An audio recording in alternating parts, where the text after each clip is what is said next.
आज का जो विषय है वो बहुतों का क्वेश्चन है, मैं बीमार क्यों पड़ता हूँ।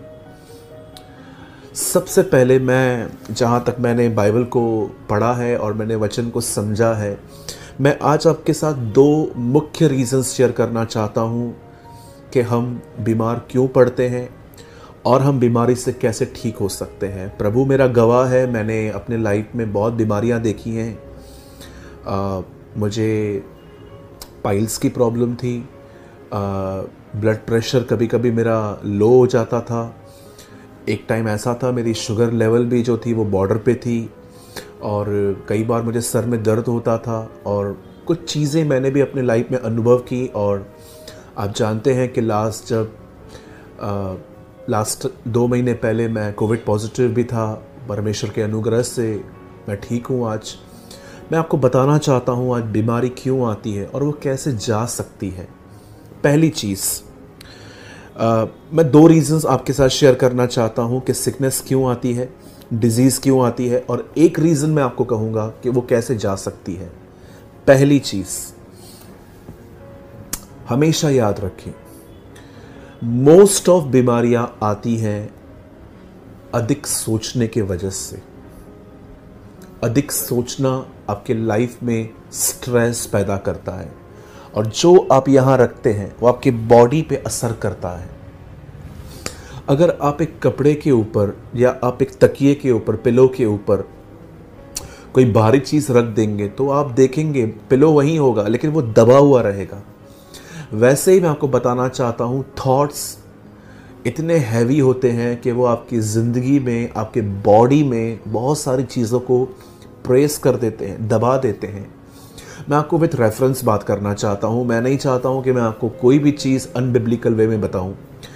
मैं ये पर्सनली बिलीव करता हूँ, मुझे दूसरों का नहीं पता, कि बहुत सारी बीमारियाँ आज आपके जीवन में पाप के कारण नहीं, टेंशन, स्ट्रेस, कंटिन्यू वरीड रहने की वजह से है।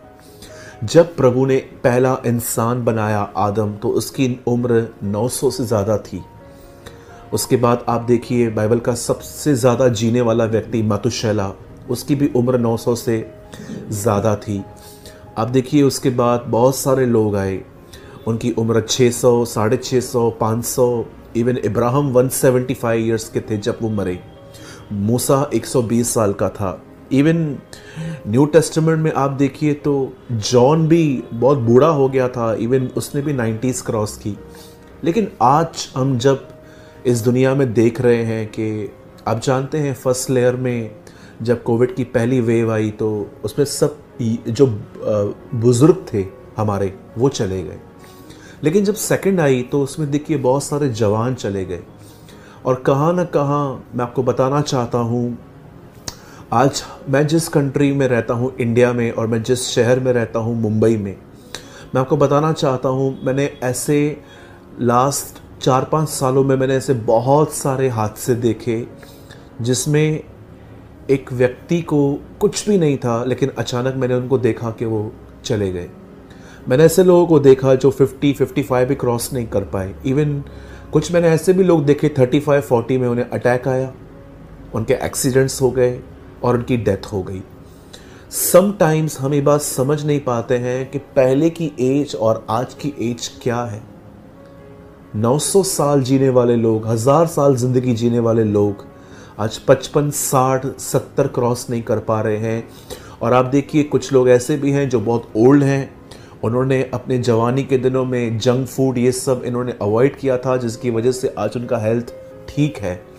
लेकिन मुझे ऐसा लगता है कि मोस्ट ऑफ टाइम अगर इंसान अपने समय से पहले मर रहा है तो उसका एक रीज़न है स्ट्रेस। अगर आप चाहें तो आप मती की इंजील, मती रचित सुसमाचार में एक बात पढ़ सकते हैं। यीशु ने कहा मनुष्य की आयु चिंता करके एक घड़ी भी नहीं बढ़ सकती।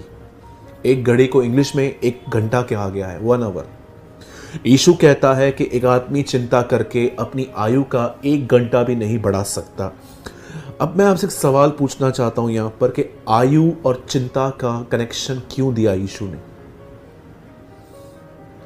याद रखिए, अगर आज इंसान अपने टाइम से पहले मर रहा है तो उसका मेन रीज़न ये है कि वो स्ट्रेस में है। स्ट्रेस उसने क्यों लिया है? क्योंकि वो स्वयं पे सेल्फ कॉन्फिडेंट व्यक्ति, सेल्फ डिपेंडेंट पर्सन होता है, जो शादी मुझे करवानी है बच्चों की, जॉब मुझे दिलवानी है, मुझे ये करना है, मुझे वो करना है। जब आप अपने लाइफ में बहुत सारी बातें अपने ऊपर ले लेते हो तो वो आपकी लाइफ में स्ट्रेस पैदा करती हैं, जिसकी वजह से हम स्ट्रेस की वजह से हमें पेट में अल्सर्स हो जाते हैं, पेट में दर्द स्टार्ट होता है, सर में दर्द होता है। आप देखिए हमारे बॉडी के ऑर्गन्स पे अटैक होता है। मैंने कितने लोगों को देखा है, अच्छा खाते पीते हैं, किडनियाँ फेल हो गई, हार्ट अटैक आ गया, लंग्स में प्रॉब्लम आ गया, अचानक स्टमक एक्स, उनके अंदर स्टमक में प्रॉब्लम, खाना डाइजेस्ट नहीं होता, और खाना खाने के बाद भी आप देखिए उनको बहुत सारी तकलीफ़ें होती हैं। आखिर क्या रीज़न है? मेरे भाइयों, मेरी बहनों, आज हमारे घर के अंदर छोटे छोटे मेडिकल स्टोर्स बन चुके हैं। हमारे घर के अंदर दवाइयाँ, पीने की दवा अलग, खाने की दवाइयाँ अलग। मैंने बहुत सारे घरों में देखा है ऐसे अलग से डब्बे बने हुए रहते हैं, इतनी गोलियाँ वहाँ पर, इतनी दवाइयाँ, पूरा घर दवाइयों पर है। क्यों? क्या रीज़न है? आपको क्या लगता है जो आप फेस कर रहे हो वो मैंने नहीं किया? हमारे घर में भी है ये सब। लेकिन मैं कई बार प्रभु से प्रार्थना करता हूँ कि प्रभु ये चीज़ें हमारे लिए नहीं हैं। हम बिलीव करते हैं कि तू हमारी हीलिंग है। You are the God who healed the 15:26 exodus.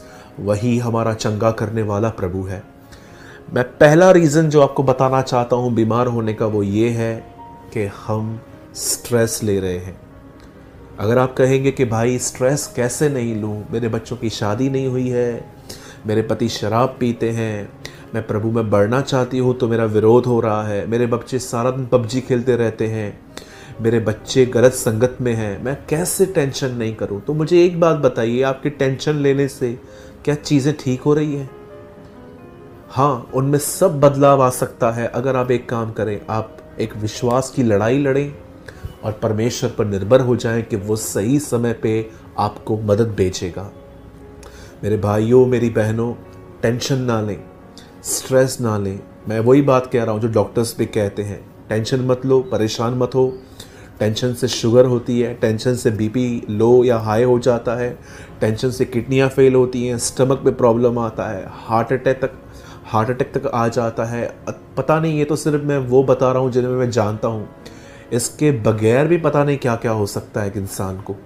आपने भी देखा होगा, अभी मैंने रिसेंटली एक वीडियो देखा, एक भला चंगा व्यक्ति जिम पे गया, एक्सरसाइज करने के बाद जब वो बाहर निकला ऑफ हो गया। ऐसी बहुत सारी बातें हैं। और सेकंड थिंग मुझे लगता है कि आज बीमार होने का जो मेन एक दूसरा रीज़न है, इसके बाद मैं एक और बताऊंगा, वो ये है कि हम बहुत हद तक वो खाना खा रहे हैं जो खाना हेल्दी नहीं है। मैं आपको ऑनेस्टली कहूँ तो मैं भी इसमें बिल्कुल परफेक्ट नहीं हूँ, कहाँ पर मैं भी खाता हूँ, लेकिन ऐसा भी नहीं है कि मैं इस पर डिपेंड ही हूँ। मैं आपको कहना चाहता हूँ, कोशिश कीजिए आप अपने लाइफ में हेल्दी बने रहने के लिए अच्छा खाना खाइए। और सेकंड थिंग, प्लीज़ टेंशन ना लें। अब दूसरी बात जो मैं बताना चाहता हूँ कि आदमी बीमार क्यों पड़ते हैं, उसका दूसरा कारण है पाप, गुनाह। यीशु ने अपने दिनों में व्यक्तियों को ठीक करके कहा, जा और फिर पाप मत करना, कहीं ऐसा ना हो कि इससे भी भारी विपत्ति तुझ पे आ पड़े। मैं आपको बताना चाहता हूं, जब आप अपने जीवन में जानबूझकर गुनाह करते हैं, क्या आपको पता है कि ये गलत है और उसके बाद भी आप कर रहे हैं, तब आप जानते हैं क्या करते हैं? तब आप अपने जीवन में अंधकार को इनवाइट करते हैं। अंधकार का मतलब होता है दुष्ट आत्माएं, डीमंस, अशुद्ध आत्माएं। ये वही है जो नीचे गिराए गए थे। और आप जानते होंगे प्रभु ने शैतान को न स्वर्ग में न पृथ्वी पर, उसने सिर्फ उसे वहां पर रहने का हक दिया है जहां अंधकार का मतलब सब कुछ पता है, लेकिन मैं नहीं मानूंगा। यहूदा में लिखा गया है, शैतान को परमेश्वर ने अंधकार के कुंडों में रखा है, अंधकार की जगह पे रखा है। याद रखिए, जब आप जानबूझ के पाप करते हैं, आपको पता है कि ये गलत है, उसके बाद भी आप गुनाह करते हैं, तो आप अपने जीवन में दुष्ट आत्माओं को इनवाइट कर रहे हैं और यही डीमंस एक व्यक्ति को बीमार करते हैं। इसीलिए लिखा गया है, बहुत से बीमार यीशु के पास आए और यीशु ने उनमें से दुष्ट आत्माएं निकाली। उन्हें लगता था वो बीमार हैं, लेकिन एक्चुअली उनको डीमंस ने बीमार किया था। ये तो दूसरी बात थी। याद रखिएगा, पाप के कारण भी एक इंसान बीमार हो सकता है। इसीलिए बाइबल बताती है, यदि आपको चंगाई नहीं मिल रही तो कलीसिया के प्राचीनों को बुलाएं, और लिखा है उनके सामने अपने गुनाहों को मान लो, एक दूसरे के सामने अपने गुनाहों को मान लो ताकि तुम चंगे किए जाओ। आप पढ़ सकते हैं याकूब का लास्ट चैप्टर, वो ऑयल की प्रार्थना के बारे में बात करता है। पहली चीज बीमारी आती है स्ट्रेस की वजह से। सेकंड थिंग, बीमारी आती है पाप के कारण। और तीसरी चीज, पॉल कहता है कि एक शैतान का दूत मुझे घूंसे मार रहा है। तिमुथियुस को वो कहता है कि पेट की खराबी के लिए दवाई के तौर पर थोड़ी थोड़ी वाइन जो है, जैसे बच्चों को हम ब्रांडी देते हैं सर्दियों में, उस तरह से लिया कर। अब आपके अंदर ये सवाल होगा, ये तो इतने फेथफुल लोग थे, या तो आपने अपनी लाइफ में ऐसे सेंट्स देखे होंगे, ऐसे परमेश्वर के दास देखे होंगे जिनको प्रभु ने बहुत ही अद्भुत तरीके से इस्तेमाल किया, लेकिन उनकी मौत बीमारी से हुई। तो मेरे भाइयों, मेरी बहनों, याद रखिए, ये बहुत रेयर होता है कि परमेश्वर एक व्यक्ति को नम्र बनाए रखने के लिए उसे कोई तकलीफ दे ताकि वो घमंड न करे। मैं समटाइम सोचता हूँ कि पॉल क्यों बीमार था, क्यों वो कहता है कि मैंने प्रभु से 3 बार कहा कि ये बात मुझसे हटा, लेकिन खुदा ने मुझे कहा मेरा फजल, मेरा अनुग्रह तेरे लिए बहुत है, my grace is sufficient for you Paul. प्रभु ने ऐसा कहा। याद रखिए, पॉल जिस स्पिरिचुअल लेवल पे था, ये वहाँ पर घमंड से बचना बहुत कठिन था। तो परमेश्वर ने उसे नम्र बनाए रखने के लिए उसे कुछ तकलीफ दी ताकि पॉल नम्र बना रहे और वो याद रखे कि वो भी इंसान ही है। ये बहुत रेयर होता है। अब जो आखिरी बात मैं आपसे शेयर करना चाहता हूँ, अब तो ये बातें मैंने आपको बताई कि बीमारी क्यों आती है, स्ट्रेस की वजह से, और एक स्ट्रेस है, दूसरा सिन है, या थर्ड मैंने एक बताया कि गलत खाना खाने से। आप आइसक्रीम खा के प्रभु से ये नहीं कह सकते हो 1 किलो आइसक्रीम खा के कि मुझे जुकाम ना हो। अगर आप अपनी बाउंड्री से लांघेंगे तो सांप तो आपको ज़रूर काटेगा, जैसे बाइबल में लिखा गया है, सब उपदेशक में भी लिखा गया है कि अगर तू अपनी बाउंड्री को लांघेगा तो सांप तुझे काटने के लिए तैयार है। अगर आपका जो दायरा है प्रभु ने रखा है, अगर आप वो लांघेंगे तो इसमें खुदा की कोई गलती नहीं है। चलिए, ये तो रीजंस हैं कि बीमारी क्यों आ रही है, लेकिन अब ये बीमारी जाएगी कैसे? मैं चाहता हूं आइए अब आप सब मेरे साथ एक वचन खोलें और मैं चाहता हूं आप इस अद्भुत वचन को पढ़ें। भजन संहिता 103, ज़बूर, द बुक ऑफ साम 103,